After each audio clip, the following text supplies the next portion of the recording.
Great. Thank you, Mr. Chairman. Secretary, we've talked about this in our conversations, but as you know, I'm very concerned about the lack of investment in technology between our ports of entry, which is where obviously the vast majority of encounters are occurring.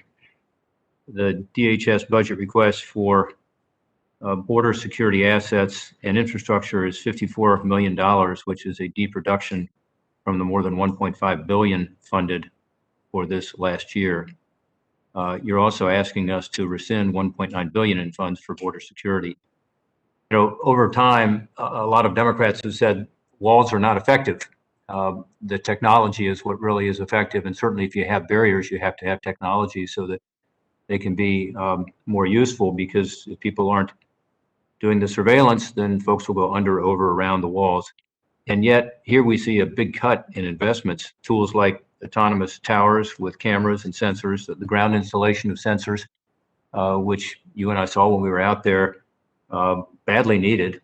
You know, with regard to the El Paso sector, as I recall, the actual fence is about 80 or 90% complete, and the final completion makes all the sense in the world. We've already paid for it. Otherwise, you have a huge problem for the Border Patrol protecting those openings. But what even was more shocking to me is that I was told only about 20% of the technology was completed. And on Inauguration Day, when the wall was halted, the so-called construction of the fence, that the technology was ended too. So I just don't get that. And I would wonder if you could give us an answer as to why you would want to reduce the amount of funding for technology between the ports of entry, and specifically as it relates to technology that could be contained with and make these fencing and other barriers more effective. Ranking Member Portman, you and I have discussed this issue before. We appreciate this committee's support of its investments in our technology, which is in fact needed. We have proposed a budget that includes $655 million to modernize our ports of entry, as well as $54.3 million of investments in technology between the ports. I am looking at the projects, project by project. In fact, I just approved the implementation of technology with respect to 33 gates that were not previously operationalized.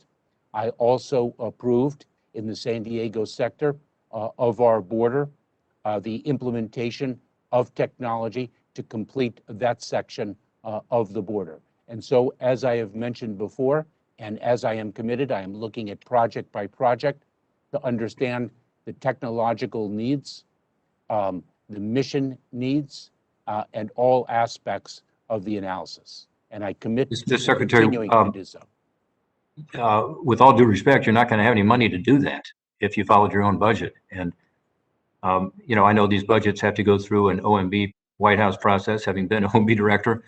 But my gosh, I hope you will fight for more money for technology between the ports of entry. That's where the encounters are taking place. It's at record levels in terms of the illicit narcotics we've talked about, like fentanyl, the worst in over 2 decades, as you've acknowledged, with regard to migrants, and potentially about to get a lot worse with regard to your Title 42 decision. So, you know, from 54 million, you're not going to be able to do this. You had 1.5 billion funded last year, and you want to see us rescind an additional 1.9 billion. So, you know, policy follows money, and in this case, you're not providing yourself with the tools you need to be able to allow the Border Patrol to do their job, and I know you know that.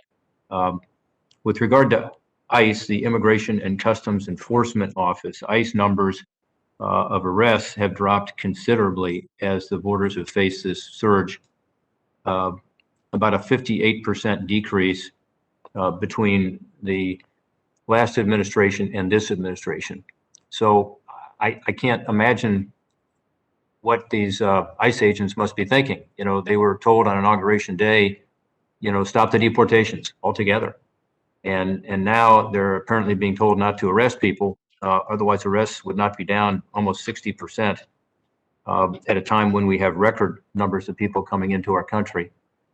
what signal do you think that sends to the traffickers, the human smugglers, and the potential unlawful migrants when there's such a dramatic decrease in internal enforcement by ICE?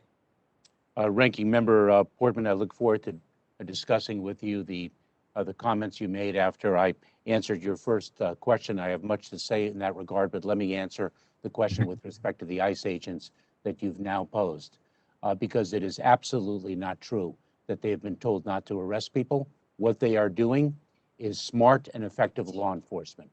They are focusing on the threats to public safety, the threats to national security, the threats to border security, just like any responsible and intelligent law enforcement agency and office would do, just as we did in the United States Attorney's Office, of which I was a part for 12 years.